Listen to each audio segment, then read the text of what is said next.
Okay. Well, good evening. We'll go ahead and get started. Looks like all board members except Ms. Gilkey are present today. So, and if you'll join me for the Pledge of Allegiance. Pledge allegiance to the flag of the United States of America and to the republic for which it stands, one nation, under God, indivisible, with liberty and justice for all. Okay, next item is the approval of the agenda. Do we have any changes to the agenda tonight? I like, in the consent agenda, I'd like to pull the personnel report, please. Okay.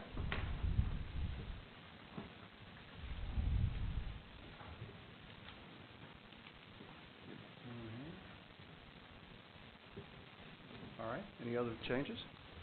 And then in that personnel report, I'd like to pull the energy auxiliary services position.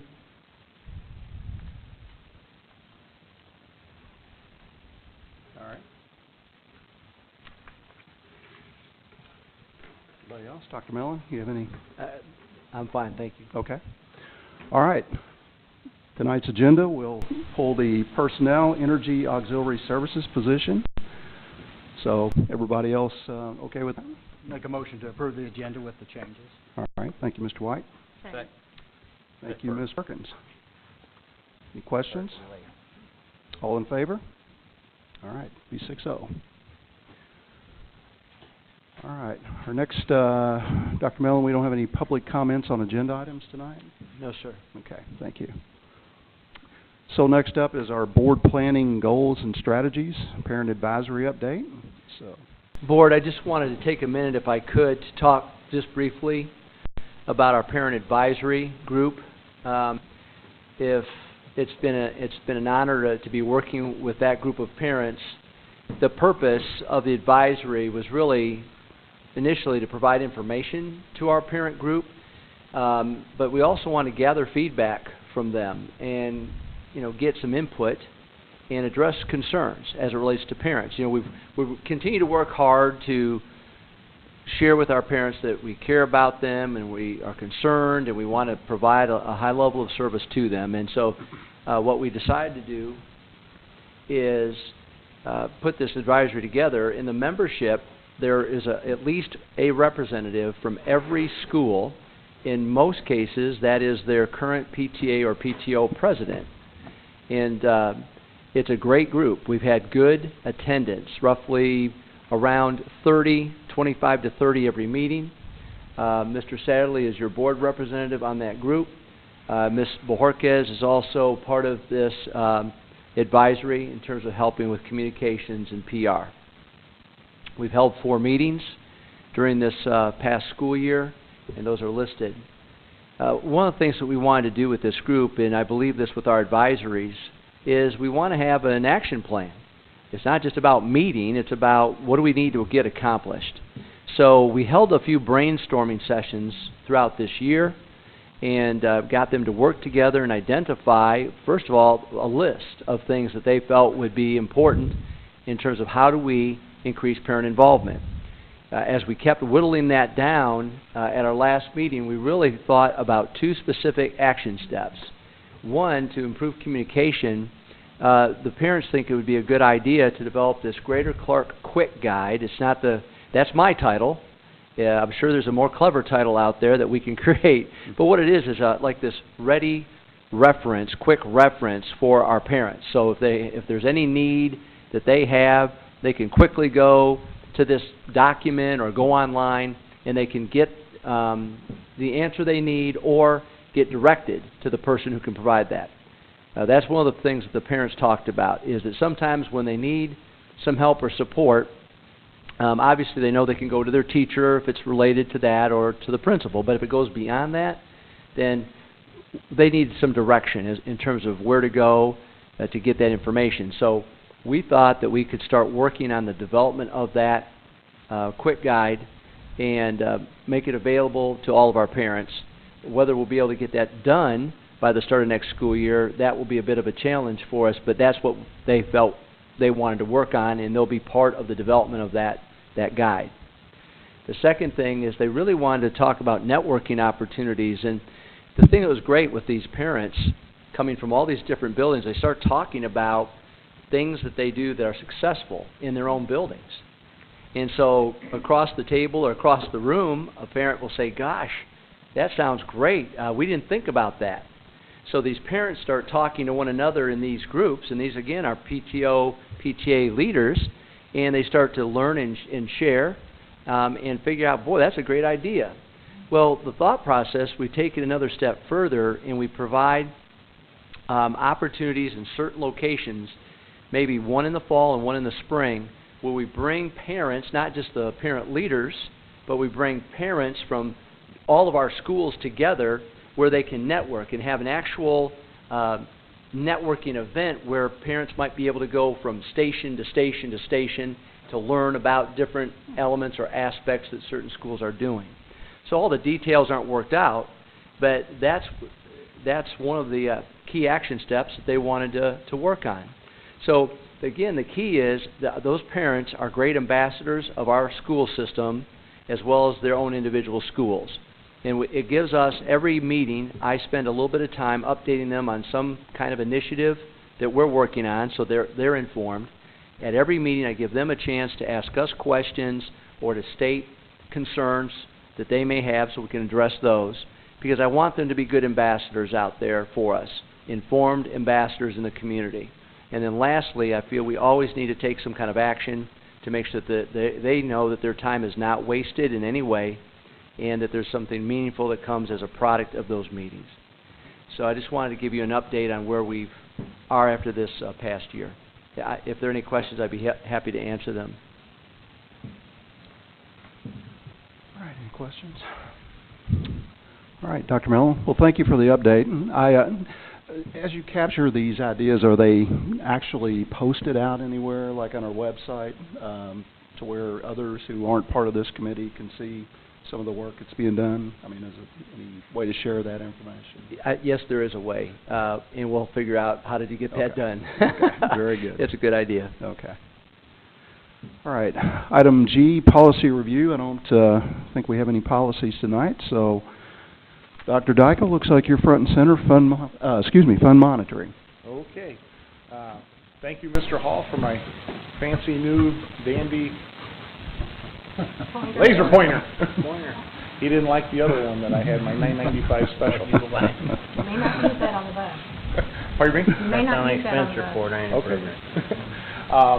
Just want to let you know, so far in the general fund, we're doing good. We're spending right around $5.1 million per year, or per month, I mean, which is great. And right now we're looking at a little bit over $3 million as our cash balance. Now, one thing that we will look to do towards summertime or just before everybody comes back is to bring everybody up their full step.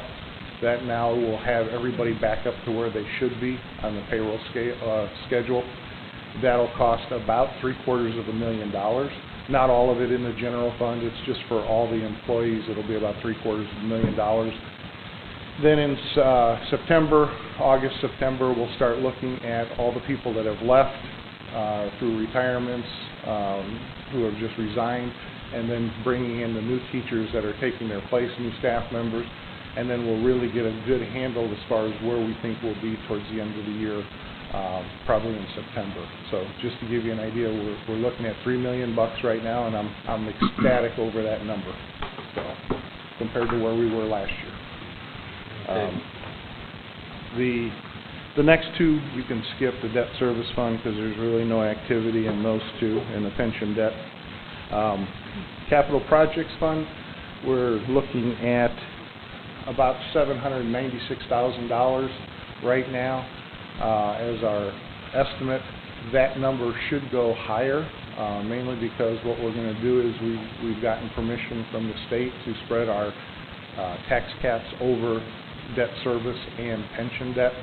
So that $1.5 million that's sitting right there will drop to about $600,000. So that'll give us more money in CPF that we can actually start doing some things that we've always been delaying. So that's the good news in capital projects. In transportation operating, We're looking at, right now, $149,000, $150,000 cash balance. But you see the 215 here is the tax cap estimate. That number will drop also. So the 149 should increase closer to somewhere around 200,000. So that's good. And then in the bus replacement fund, right now we're looking at 322,000. We do have 400,000 up here for buses that we're going to buy.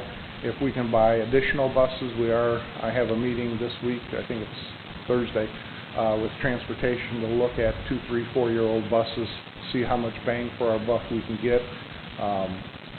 We do have a lot of old buses past the 12 years, and we're trying to get those updated as quickly as possible. We've just had a lot of needs. You know, the maintenance vehicles that we purchased, through the bond issue, that really helped. Transportation has a lot of needs. We need new radios. We need more video cameras. We have probably 20-some buses that don't have any kind of video cameras whatsoever on them, and that's not good for our employees. A video camera protects our employees, especially if there's a problem on a bus. We can always go back to the DVR and look at it. So we need to get those going. Gary wants to look at digital radios, and that could be $225,000 investment corporation-wide for all of our buses, plus the contractor buses too that we would put it on. So that 322,000 by the end of the year could dry up drastically, but it'll give us a chance to start bringing our fleet up to date where it should be, and looking at all the other things that we really need also. And then the rainy day fund, there's been no activity. In June, we'll pay back the $250,000 that we took out last year with your permission for the Project Lead the Way. And that's kind of where we're at. So we're really looking at being in a good financial situation right now. Any questions? No, just a comment. I appreciate all the work you've done, because it does look a whole lot better than it did at the end of last year. My bonus is based on this. I mean, everything down from the American Express. Yeah, it didn't look that good, Tom. Now, don't forget, we have American Express and Visa, so I'm expecting about 80,000 between the two of them. I mean, all those things you brought on, I appreciate them. Thank you. Well, I think one of the items is coming up next, the Wellness Clinic update. I think we're all excited about seeing some of the results of that. So am I.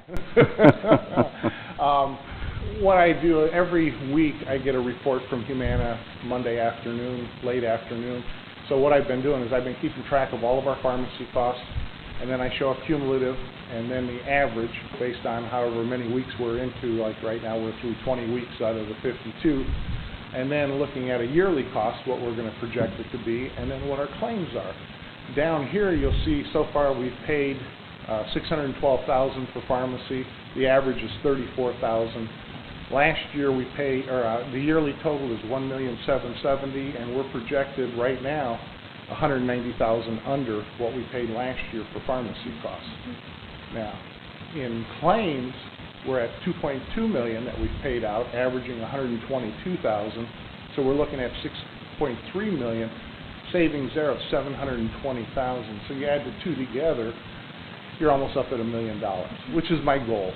I want to see $1 million reduction in our claims for Humana. And if I see that, then we should see a nice decrease in our premiums for our employees. It'll be like getting a raise, and it'll be a nice decrease for the corporation too, so that will help the $3 million that we have in the general fund go up, because we won't have to pay as much either for the corporation.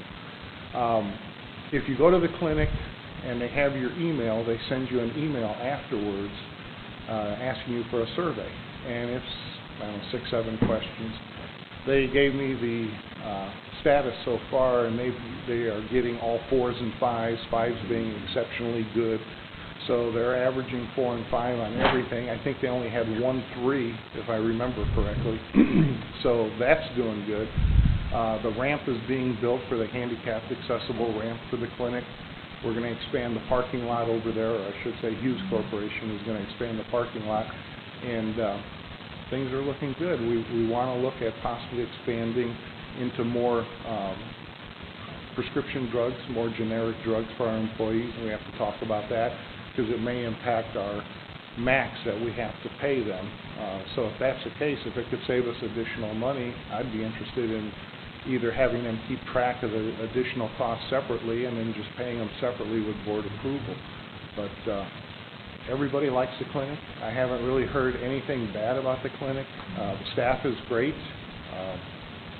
If you haven't gone, go. It's voluntary, and I want to see that $1 million come to fruition. So, any questions? I'm about making another comment for you because I was on, I don't mind saying, I had a right leg that swelled up for no reason. And I thought, I was driving by going to my doctor. And I thought, let's pull in here. He had no idea who I was, board member or anything, because we hadn't met. They were outstanding. He met, and he was more thorough than I think any doctor has been in years. And gave me some blood thinner and something else, and a few days later, it was down. So if you haven't been, then I introduced myself afterwards, so make sure I was getting treated the same. But if you haven't been, I would suggest just stop by and see Dr. Fuhrer, and I think you'll be impressed. Yep. Well, it was obviously a win-win for the corporation, and it looks like you're right on projection with the $1 million savings. I think that's what we had talked about initially. And my heart jumps every Monday when I see those numbers. If I could stay under 30,000 on pharmacy, and we've actually, you can see we've had several weeks, 1, 2, 3, 4, 5, 6 weeks under 100,000 on claims. That is great. Incredible. When you look at the size of our corporation and the number of employees that have our insurance, and to look at paying under 100,000 a week in claims, that's fantastic. Every once in a while we'll get a bad blip, it'll jump up to 163. We had a 210 there, 153, but I'm happy with these numbers. Well, some great out-of-the-box thinking, and we appreciate it. And obviously, it's beginning to pay dividends, and so great work. I hope this time, by the end of this year, I hope I can report that we're over $1 million in savings. Okay. Thank you. All right. Let's see. Looks like our next one is the Aramark Food Service update. So, Ms. Turner, I think, is going to take us through that. Thank you. Good evening, and I promise to keep this short because Tom told me that he has a timer on me, so I apologize for my lengthiness. But there's just great things going on in food service right now, so I feel like everything that we do is something exciting to celebrate. First, we want to highlight Wilson's effort. Once again this month, we applied for a grant back in, I believe it was December, to give our kids an extra $750 towards healthy lifestyle living. And at the end of April every year is a national holiday, is what they call it, for national health. And so with our grant, what we chose to do over at Wilson was we wanted to branch iStep and the Every Kid Healthy Week together. So what we did is we chose to, on April 25th, we chose to iStep in the right direction and let's walk together to let the good times rock and roll. So thank you to Wilson's staff for coming up with that clever initiative there. What we did is we had kids go outside, they walked around, we played rock and roll music, and then at the end of the time they got a frozen popsicle which was made out of yogurt, and it taught them the healthy alternative. Next, we're always trying to come up with, not yet, sorry. We're always trying to come up with new ideas. New Washington Middle High School is one that we've focused on. Our participation is down quite a bit this year, so I met with some of my vendors, and Dean's Milk brought in a new product. It's called Shiver Shock, and as you can tell, kids love to go get the ice slushies from the gas station and whatnot. So Shiver Shock has introduced a new product that is 100% pear juice, and it comes in a slushy form, and it's in a nice machine that the kids can get out themselves. So we brought that in, and just in 2 weeks we saw a 5% increase in our lunch participation alone, not to speak of a la carte. The 8-ounce portion that we give them is equivalent to a 4-ounce serving of fruit, so they can make that a reimbursable meal, which is a very neat thing. The kids are really excited about it. As I reported last month, with the extended school day that we had, we did finalize that, and after a 24-day period, I'm really happy to announce that we served just shy of 119,000 snacks to our kids during that 24-day period, and which resulted for us as a federal reimbursement amount of $95,000. So that helped us bring in some of the revenue that we're actually losing due to 5 shortened school days. And what's more cool about it is that it netted us in our food service department $23,000, close to $24,000. So it was a great program that we brought on board. So I thank all the teachers and the administration for helping us roll that out pretty successfully. Yeah, they need another one. And so this, you guys have a very detailed report, hopefully. And I won't bore you with all the information, but there are many changes that are coming to the nutrition program next year. One is that breakfast is going to have a fruit or vegetable included in it to make a reimbursable meal. So that's just one more time that we can get our kids to eat their fruits and vegetables. And the next step that we're already doing now is that all of our grains have to be whole grain rich. So in that terms means that 51% or more of our breads that we serve, pastas, breads, rolls, tortillas, anything like that has to be whole grain rich, 51% or higher. And then finally, one of the biggest challenges that we've come across, but we've again already taken steps towards the right direction, is the sodium. And next year is just going to be one more struggle, but we've already taken steps to re-engineer our program and our recipes. So we're adding things like Mrs. Dash, no salt added, seasonings to our vegetables and things like that. Another program that we are really trying to start for the fall is a season station. So at each of our lines, we're going to have season stations where the kids can come in and not add that salt, but add some different herbs and seasonings to their food. So if you have any questions about that, like I said, it's pretty detailed in the challenges or in the changes that we're going to see. And then finally, I just want to talk about our financials.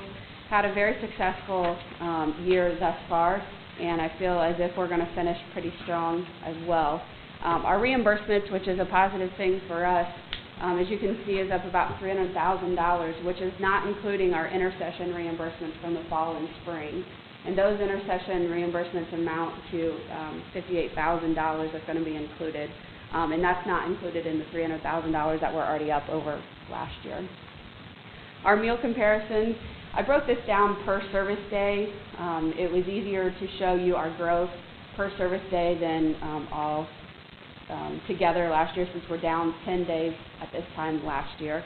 So all in all, we are up some, not a lot, but our total meals, we are up about 500 meals, and that's thanks to adding a new breakfast in the classroom program and then just doing some menu re-engineering.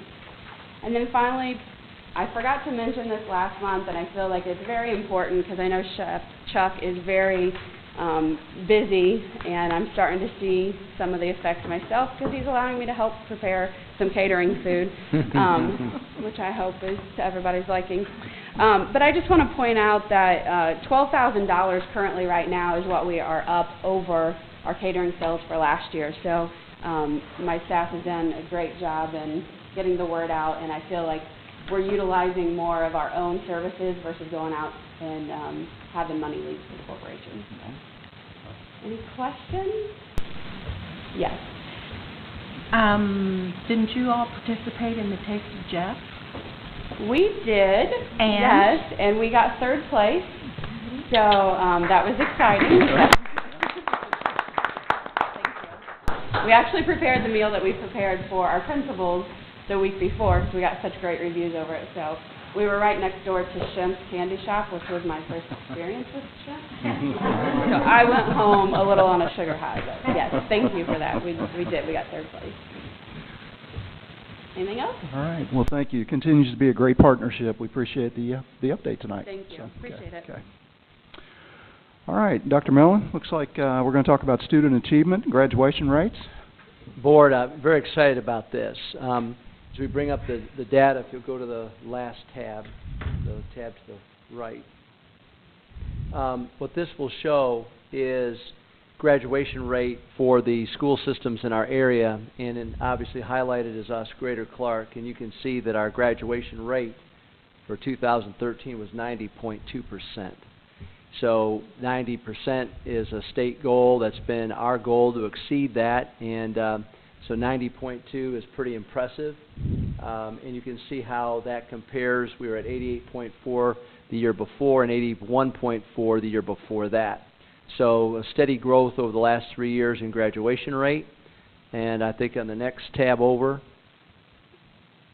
I think what's really important to note is the graduation rate relative to, with waivers included in it as well. And you can see all the way to the right, you know, waivers are granted to students who do not pass either the Algebra 1 and a course exam or the English 10 and a course exam. And waivers, there's a criteria that kids must qualify for in order to earn the waiver. We'll look all the way over to the right and you'll see how our school system compares in the percentage of waivers. The state average, I believe, was 8.8% or something to that effect. So we're well below the state average with only 7.7% waivers and compared to our other colleagues in the other school systems who are in double digits. So to me, when you see a graduation rate that's over 90% and you're seeing the waiver percentage below 10%, I mean, to me that lends a lot of credibility to what we're getting accomplished in terms of our graduates. And the last tab is really a breakdown by specific high school, and it really compares our three high schools to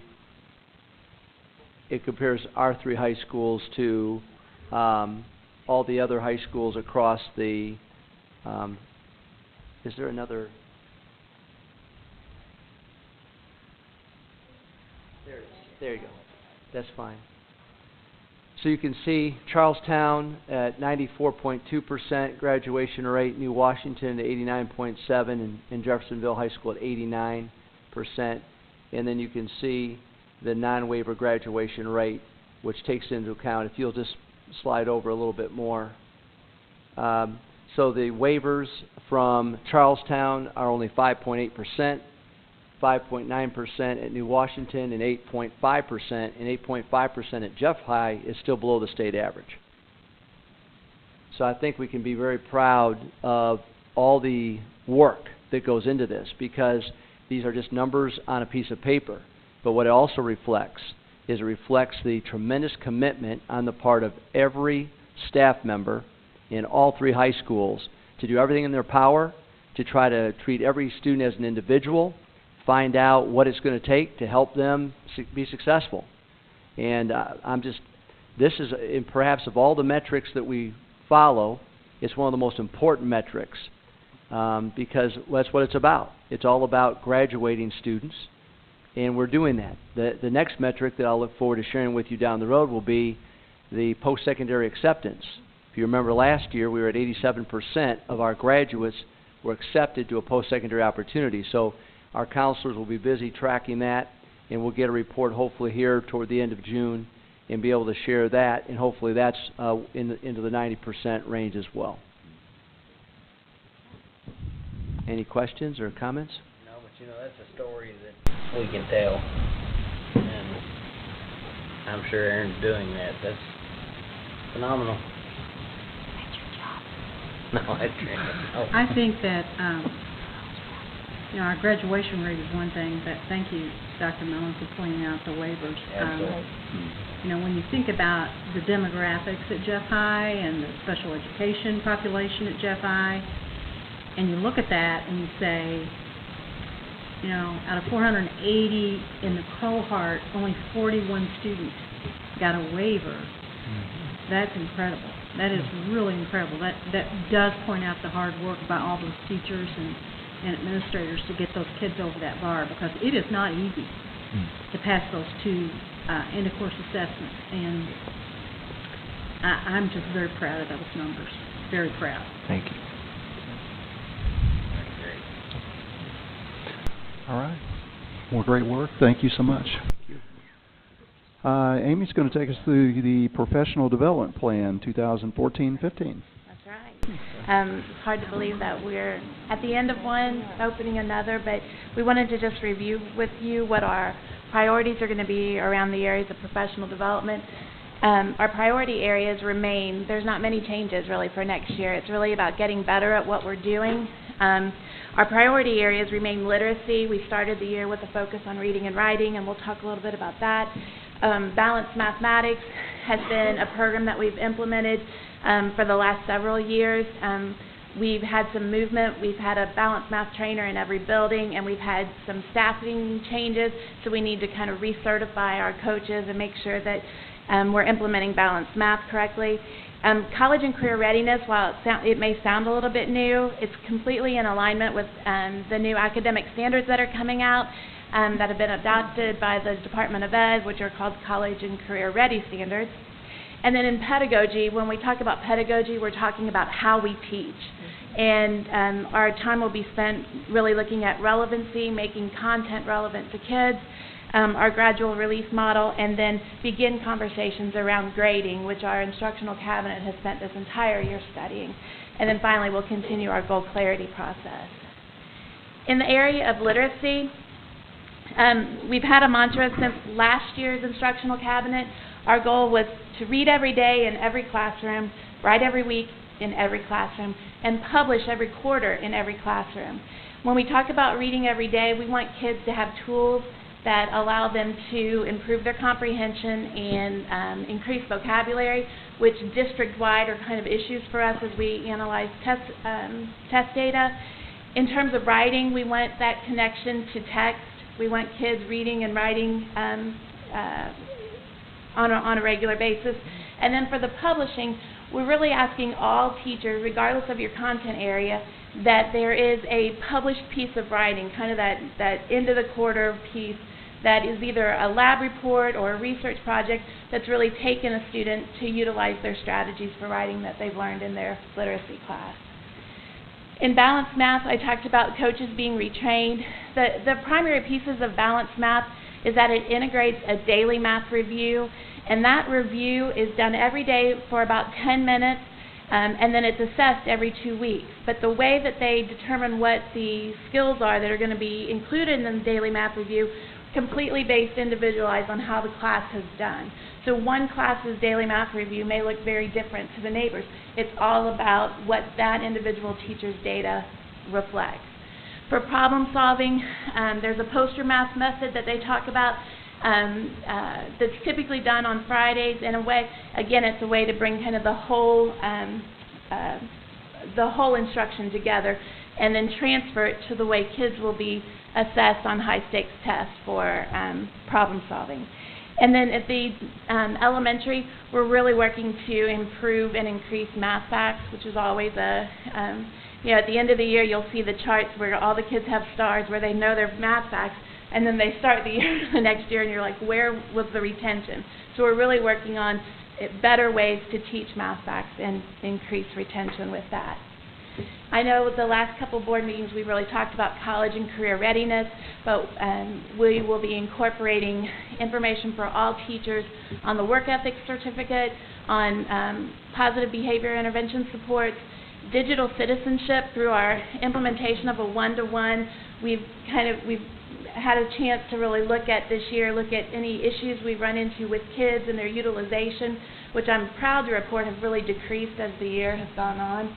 The newness of kind of fooling around with the devices has kind of slowed down, and so now we really want to talk about their responsibility as digital citizens and having these devices. So that will be included in this, as well as work with the career pathways. For pedagogy, and again, we talked about pedagogy as instruction or how we teach. We really want kids to have relevancy and make a connection to the standards. We utilize WALT and WILT statements. WALT statements are, we are learning too, and then the standard is put into the student language. WILT statements are, when I learned this, and the statement then finishes with how they transfer having those standard skills into practice. So really putting it down into the student language.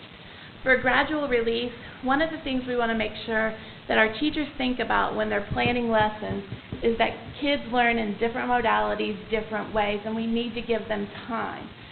But one of the most powerful tools is for a teacher to actually model a read aloud, think aloud about how they would or how they approach a certain standard or skill. And we want to make sure that before we send kids off to do it independently, that there's time built in for them to work collaboratively and practice before really being held accountable to it for their grades. So it's called a gradual release of responsibility model. We've done a lot of studying on this in all of our schools this year, and really look at to improve to get better at our implementation.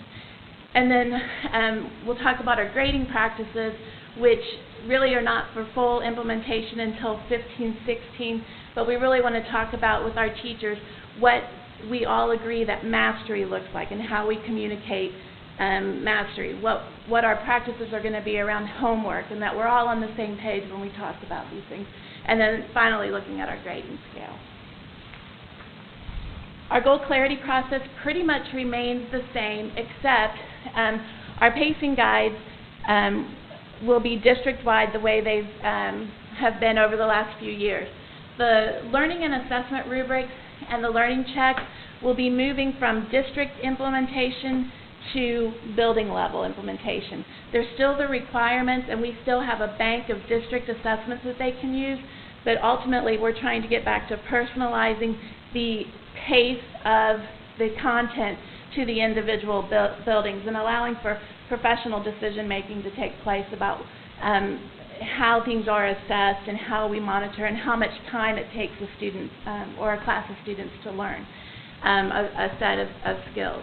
From the pacing, we've paced out for each quarter, so the expectation is these are the standards that students are expected to master by the end of the quarter, so that as we have mobility and students moving back and forth in the district, that there's a body of knowledge that we're working through chronologically for them.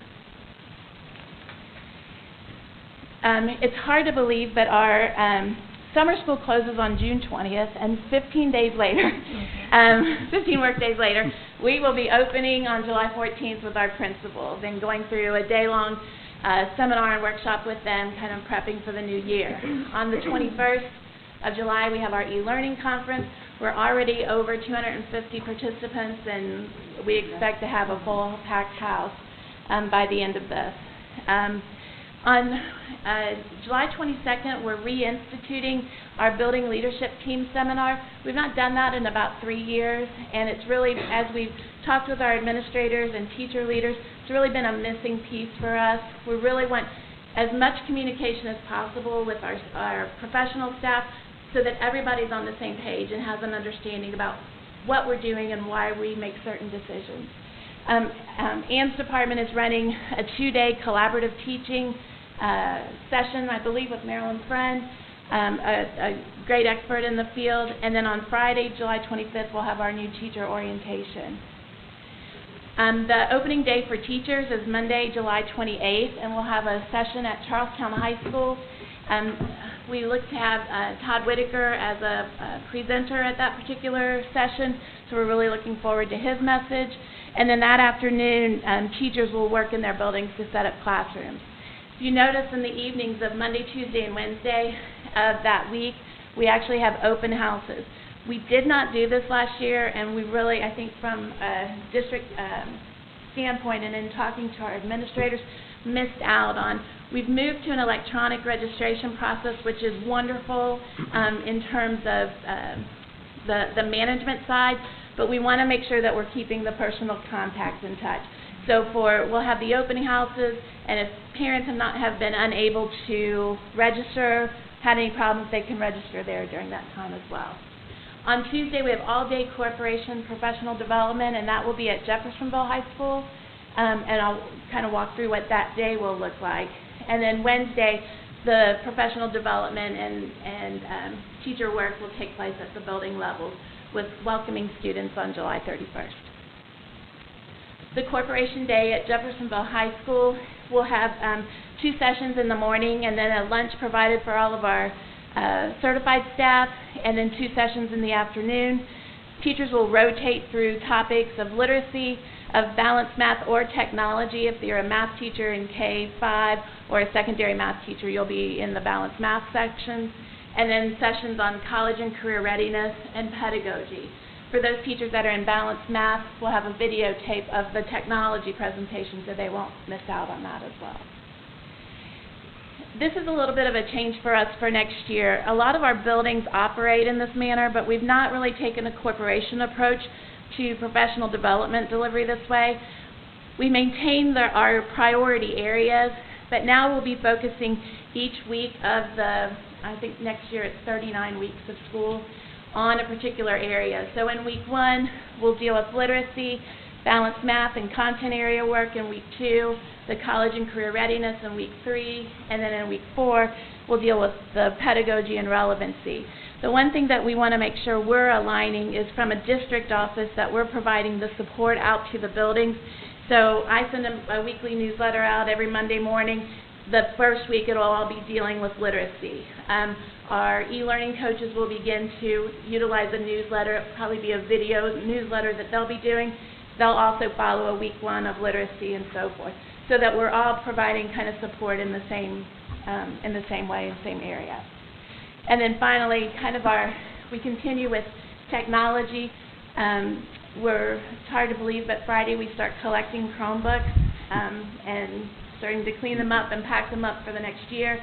We want to make sure that we are implementing as fully as we can for next year, so making sure that the technology, professional development is integrated in the literacy work and the balanced math and pedagogy, so that teachers don't see it as a separate entity. And then again, our goal clarity within our period zeros. The administration through the contract is responsible for the development of 3 days of period zeros a week. And so 2 of those days are typically in lesson planning or goal clarity planning or data analysis that then would impact the lesson planning. And then 1 day is professional development. So we will continue that model with our goal clarity. Board, also, if I could, first of all, I want to thank Amy and our executive team for the development of this plan. And I think it's also important to note that, we have thrown a lot of new concepts over the past 2 years at our teachers and administrators. What I have promised them is that we're not going to introduce new concepts. They're all in. The game plan is in, but we have to get better at what we're doing, which is our goal every day. And so that's what this plan was all about, is how can we make sure we're focusing on those primary areas that we need to just get better at. And I'm proud of our team, for the development of this, and we look forward to hopefully making teachers, I know what will happen is they'll get more and more comfortable with every day that passes as we continue to provide more and more training and they get more and more experience in these areas. Amy, when did you say Todd Whitaker was going to be here? That opening day on July 28th. Amy, I got a couple things. Early on, when you talked about publish work, would that be word process or handwritten work that would be published? It could be either. Most of the teachers have been utilizing an electronic form because of the access to the Chromebook. But we've got everything from lab reports that take place in a biology class to a research report in a social studies class. So.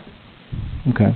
And then the other thing, in July, when you talk about elementary open house, middle school open house, is that the traditional open house where teachers are in their room and the students bring their parents in the room to meet their teacher? And yes, and then as as the parents enter, whatever, we can catch any parent that's not registered yet and get them into a computer lab so that they can go ahead and get registered. Is that the teacher's first day back, July 28th? Yes. So you think that they're going to have the room prepared that night for guests? Could Yeah, that be an issue? Well, that's what we planned for, knowing that was the case. I think what they asked for was, our principals asked for, is to make that first day, for especially elementary, give the afternoon to the teachers so they could have that half day to get rooms ready and, make sure that they were ready to go. So traditionally we would have done that more toward the end of the 3 days, but to help make sure rooms were ready and prepared, I know from my past experience, a high school teacher can take about 30 minutes to get their room ready. An elementary teacher can take 30 days to get their room ready because they really do a great job.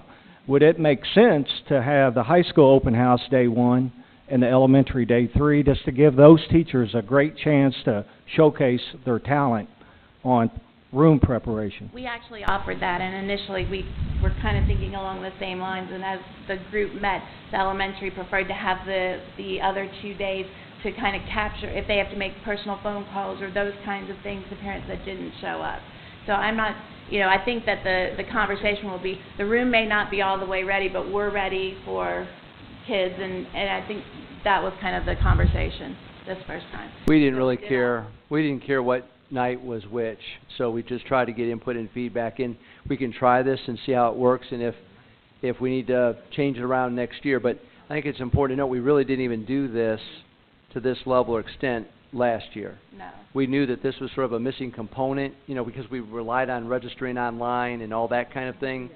Well, we thought that let's get back to those open houses before school starts and catch the registration if we can. So we'll see how it works, but we did give all of our teachers, we will be done on that first opening day. We'll have our regular opening where we'll celebrate. I'll give a quick vision for the year, and then Todd Whitaker will speak, and he's just outstanding.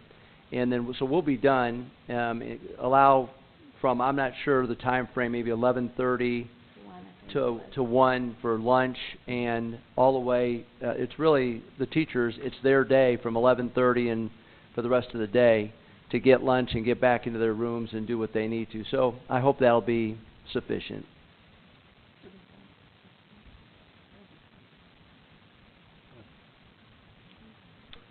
Anybody else? And we had just, sorry. I had just a couple of questions. On the work ethic certificate, when will that actually be ready for? I mean, as I understand that, students can take that out to jobs and possibly put them up ahead of someone else because they've got that certification. So, I'm going to give Travis the timeline. I'll go ahead and work ethic certification. As you know, board, we received a grant from the state. We're piloting the program. We really have a full year to get it fully implemented through the grant. It's supposed to be fully implemented for 15-16. But we've been working with our teams internally. We've been working with our college and career advisory. In fact, there's a subcommittee of the advisory that will be meeting here in June, and we'll finalize the criteria for the work ethic certificate, and our plan is to provide that to our seniors next year. So by the end of next school year, they will have earned a certificate, and working with the state and the State Department of Workforce Development to really give it some added credibility, to work with our employers so that they recognize it. And then the following year, it'll be implemented where 5th graders and 8th graders and 12th graders can all earn the work ethic certificate. So we're teaching those skills from the time they start pre-K all the way up through their senior year. But we'll start a pilot of it next year. So it'll be available for the next year's graduating class. For next year's graduating class, next year's seniors will be able to earn a work ethic certificate. Okay. And then second question I had is, you talked about collecting the Chromebooks, and I guess I'm wondering, have we figured out a way to gather all of the key learnings, and then how we're going to maybe change the program for next year? I mean, absolutely. From a teacher perspective, we've had almost 600 certified teachers respond to a needs assessment where we've gone through all of our areas, Google, My Big Campus, whatever, and kind of got a temperature, if you will, or a reading of where our staff is now here, so that our professional development then meets and recognizes we've got this work to do at this building or this work to do as a corporation. So that's from that perspective. From a student perspective, as they're collecting, part of the conversation will be, and data that they're trying to collect from students. Number one, we continue to use Aaron's survey, the major survey for the district, as part of our data as well. But just from a student perspective and from a teacher perspective, has the Chromebook enhanced your learning for this year or enhanced your classroom? And we want to compare what those results are. Yeah. And kind of say, if the kids see it's enhanced their learning, but the teachers maybe aren't quite there yet, what do we need to do to shift that? And so those are two pieces of data. Our collection is looking like it's going to take about 9 days total. The department has done just an awesome job. All the Chromebooks will be bagged, labeled. Kids will get their own Chromebooks back next year. That was a big concern. We have labels. We have boxes ready to go to ship for any repairs. So we're as well-oiled of a machine as we can be at this point. Yeah. For 1 year, that's pretty remarkable. So. Okay. Only 8,700 devices. Yeah, I mean, just in the e-learning conference you're having, are they taking any learnings out of that and putting it into the one-to-one? I mean, is there anything that's coming out of that since you got all those people coming in? Oh, absolutely. Yeah. We have some teachers that have just knocked it out of the park this year, and they'll be presenting during those times. So, and we're now being sought after, our staffs are being sought after to speak at other conferences about the experiences too. And So we're it's a gonna- good place to be. And we're going to have the Chrome Ninjas, is that what they're calling them? Chrome Ninjas, Chrome, yes. Chrome Ninjas, the kids. Mhm. Yeah. Certifications that kids can get. Right. Well, thank you. Good report. We appreciate it. Okay, next up we have the consent agenda. I have items 1 through 6, and I think at the request of Mr. Hall, we're going to break out in the personnel report the energy auxiliary services position. So what I'd like to do is entertain a motion for all of the other items and the personnel report minus the energy auxiliary service position. Thank you, Ms. Kraft. Second. Thank you, Mr. Hall. Any questions, comments? All right, all in favor? Be 6-0. And then we'll take the energy, go ahead and finish up, the energy auxiliary services position. We'll take a separate vote on that. So, have a motion? Motion to accept. Thank you, Mr. Satterley. Second. Thank you, Mr. White. Questions, comments? My vote's going to be nothing against Todd. He's going to do a great job. I sure hope he does. He's got my support. I'm going to vote against the process, the way the interview committee was established and created. All right, appreciate the explanation. Any other further comments? All right, all in favor? And opposed? All right, be 5-1. Board, also, just a clarification. Inside the consent report, Deanna Maxwell was listed as a counselor in her transition to Clark County Middle High. She's actually a teacher. She'll be a behavior intervention coordinator there. That is her.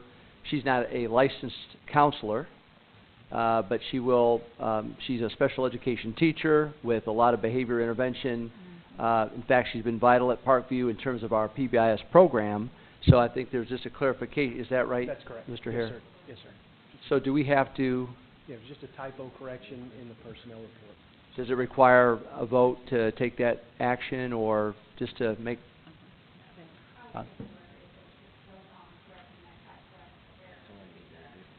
Okay.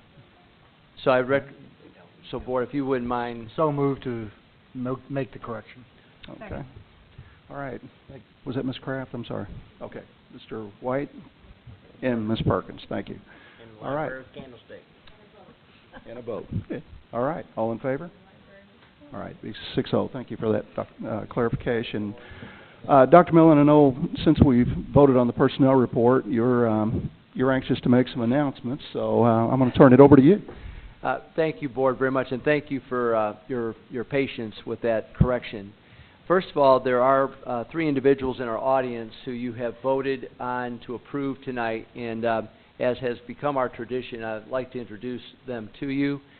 First of all, our Pleasant Ridge principalship, we had some outstanding internal candidates very competitive field.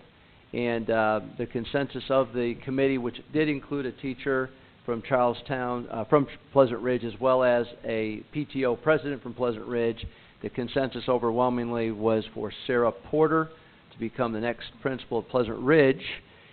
Sarah has been a teacher in our school corporation at Spring Hill, predominantly at the kindergarten through second grade levels. She transitioned to Wilson Elementary, where she has been an AIC, an Academic Improvement Coordinator, for the past 2 years. She's really expanded her horizons in terms of her skill sets and her knowledge base, and we're just really pleased and proud to have Sarah Porter as the next principal of Pleasant Ridge Elementary. So, Sarah.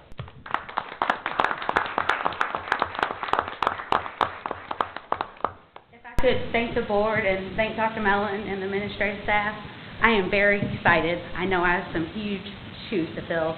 Michelle Dyer has done a fabulous job, and I'm very excited to work with her and really take this next adventure, and I know it's going to be a great experience, and I look forward to all the growth that's going to continue and to excel what's happening at PR right now. Thank you. Thank you. We're excited to have you on board, so congratulations. The next individual I'd like to recognize at River Valley Middle School, we conducted, I believe, 7 individuals were interviewed for a dean/AD position. Very competitive field. Again, all of them candidates internal to Greater Clark, which speaks volumes for, I think, the leadership that we're developing internally. But clearly the individual that came out on top in the recommendation coming out of that committee from new River Valley Middle School Principal Michelle Dyer was that Lance Stock will be the next Dean/AD. Lance has been a teacher at River Valley and AD for many years, and Lance, we're very happy for you and really look forward to your leadership at River Valley. So, Lance, you don't have to come up and speak if you don't want to, but I'd at least like you to be recognized, and we look forward to your involvement.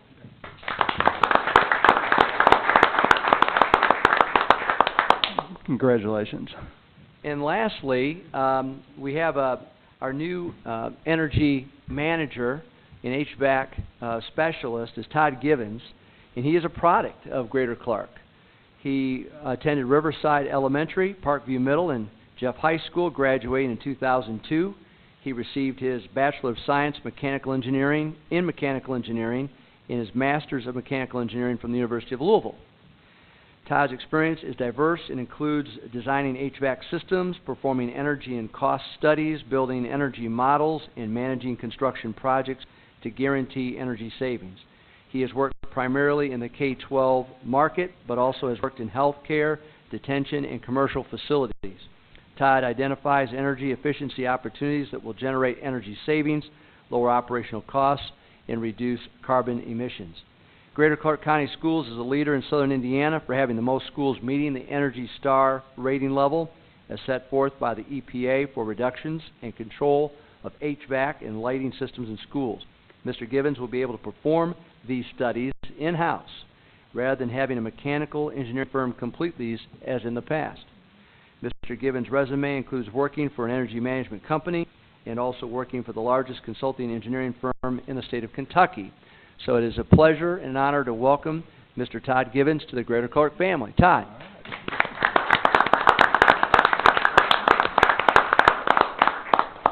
Congratulations, Mr. Givens. Welcome. All right, our next item is Mr. Satterley's favorite, the gift buildings, and he's going to be busy tonight because we've had several. Yeah, I could steal some thunder that she thought she got to talk about, but I'll start one just thanking the community again. They always step up.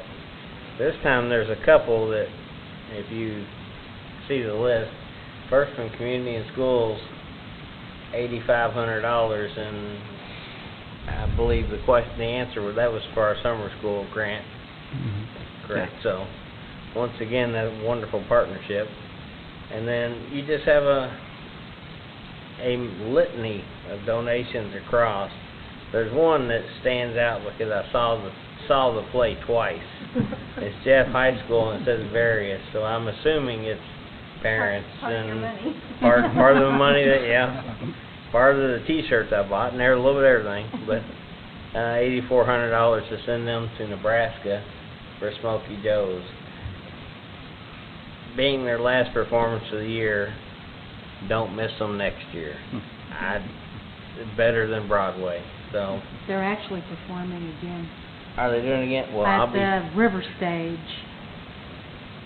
June, anybody know? Sure. I'm not sure. If we can find out, I will see it 3 times. It's not gonna be the entire show, it's gonna be selected, songs, so. Well, if whoever in that table over there could find out for us, or Dr. Mellon, or Renee, let us know. River Stage. And I took Free. my mom to this last one, and she was just amazed at the terrible things we used to put on in high school compared to this. And that's really how to put it. So anyhow, she said I used to have to sit through 3 of those things. But anyhow, that was just wonderful. So I just make a motion to accept all these donations and thank the community again. All right. Thank you, Mr. Satterley. Thank you, Ms. Kraft. It must have been bad if your mom told you that, Kevin. Oh, well, you know. Yeah, well. Smoky Joe's is just that good. Smoky June Joe- 19th? Yeah, Smoky Joe's is just that good. All right. June 19th. All in favor of gifts to buildings? All right, be 6-0. Thank you. All right, Amy, looks like you're back up again. Yeah, Tom Dykle today for some reason.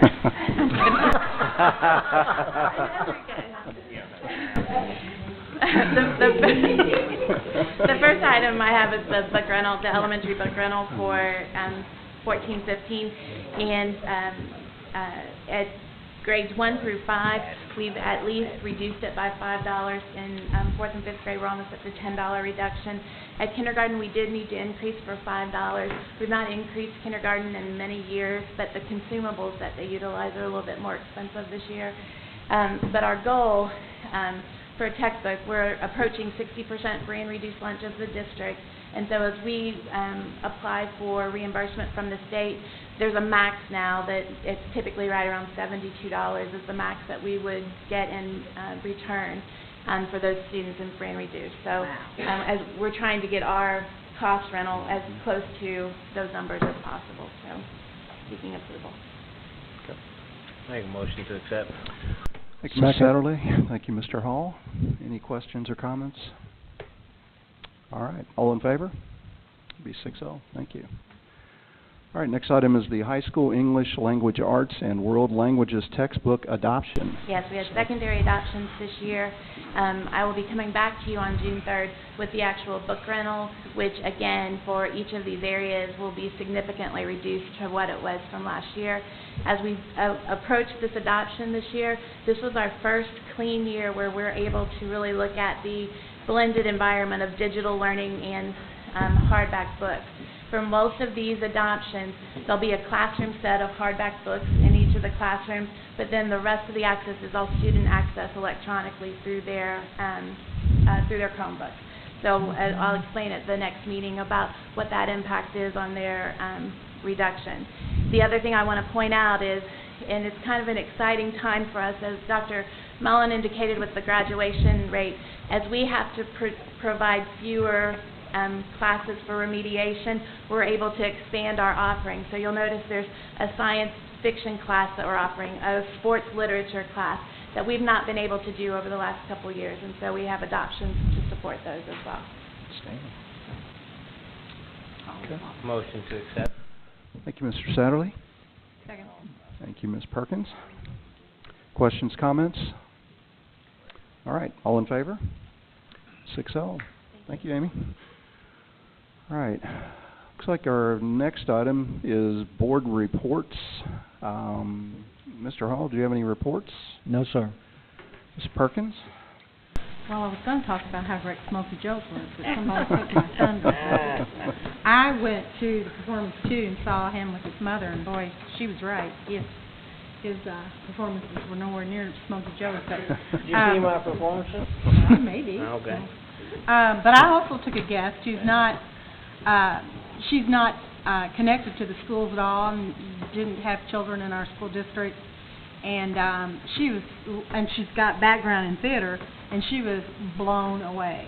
So I am just so proud of those kids. Great. The audience actually stood up during the performance.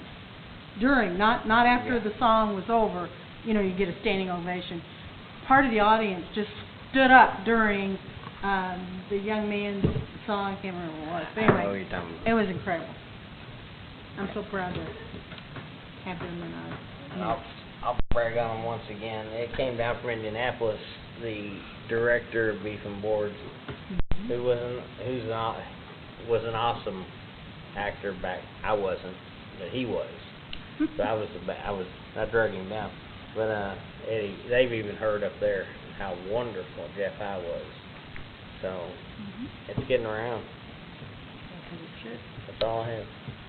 Ms. Kraft? Thank you. Mr. White? No, thank you. Nothing. Okay. All right, next item is public comments on non-agenda items. I think we have one tonight. I think Mr. Denton.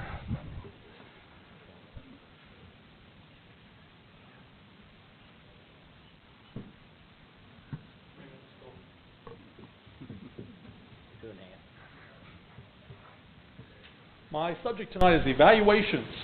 Evaluations look different from student to student, from grade to grade, from teacher to teacher, from building to building, from school system to school system. We've manipulated grades this way and that way to try and improve student performance, to just all kinds of things. We've changed the grading scale. We've gone this way, that way, and the other way. With evaluation processes with teachers, from elementary, middle, and high school, it looks a little different as I travel from building to building and talk to this teacher and that teacher of the number of observations, the number of when they get to talk with a principal. Sometimes computer systems work to show them what they've got. Sometimes it hasn't worked. There's been a lot of differences and changes in that. General teacher to media specialist to special ed teacher. The way they're evaluated needs to be different probably because they're doing different things.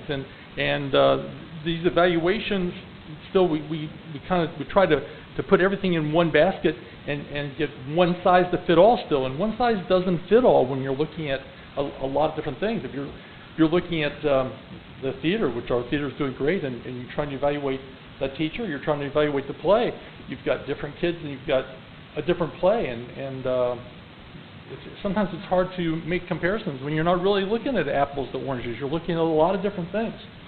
Our evaluation system for the teachers, Greater Clark, I know we worked with Amy and we hammered out somewhat of evaluation, a partial anyway, to use. It didn't have everything included because of the new state rules, and we've tried to make adjustments. That group hasn't even met for over a year, and we've had a lot of suggestions, inputs that I think a lot of times have just not been addressed, and that group needs to come together to redo those evaluation things, because it's going to make a difference in the amount of pay and some other things for the teachers in the future. And also I think it makes a difference to the kids. I've never been an opponent of putting letter grades on kids, or letter grades on teachers, or letter grades on schools, or letter grades on school systems. And I even lobbied against that very strongly, but I lost that battle.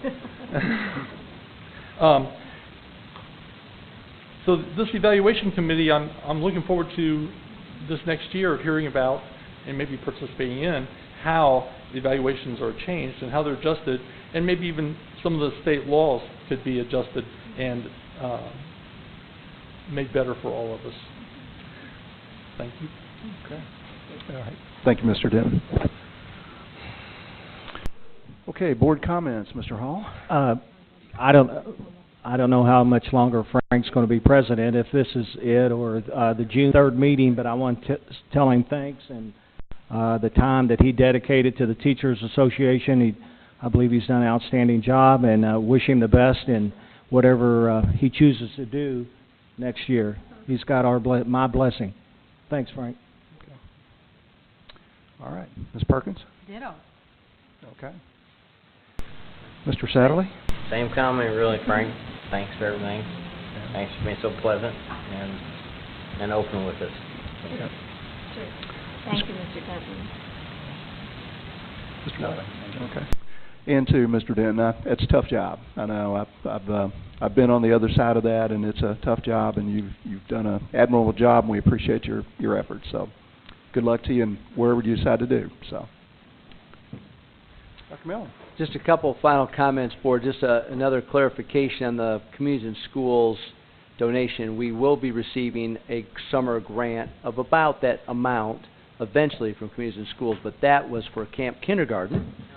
And so, still, a tremendous donation. We really appreciate everything Communities and Schools does for us. Wanted to thank our entire staff for the 45-minute extended day. A lot of effort went into that. I know from the snacks that were provided by students, but teachers taking advantage of that time to help our kids become better prepared. That was a big effort on their part for 5 weeks. I appreciate the patience of our parents too along the way. I don't know how this was the first time in my over 30 years of education that's ever happened, and let's hope it never happens again. But at least we took full advantage of it, which I thought was good. And then also just let you know, I-STEP scores, results are supposed to be released at least to schools for us to look at May 30th, and then there'll be a period of time, for any appeals and that to go forward to the state, but probably not until the June 11th type time frame.